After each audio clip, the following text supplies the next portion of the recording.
हनुमान जन्मोत्सवाच्या शुभमुहूर्तावर अनिल कुमार होटकर sir व मित्रपरिवार यांच्या वतीने गुरुवार दिनांक 2 एप्रिल 2026 रोजी सकाळी 11:30 वाजता भवानीपेठ तुळजापूर वेस्ट डोरगल्ली येथे श्री मारुती मूर्ती प्राण प्रतिष्ठापना सोहळा आयोजित केला आहे।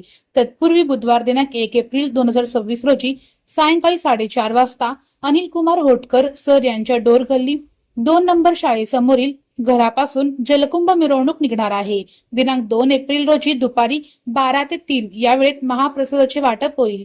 तरी श्री मारुती भक्तांनी याचा मोठ्या संख्येने लाभ घ्यावा असे आवाहन स्वागतोत्सुक अनिल कुमार होटकर सर्व मित्रपरिवारांनी केले आहे।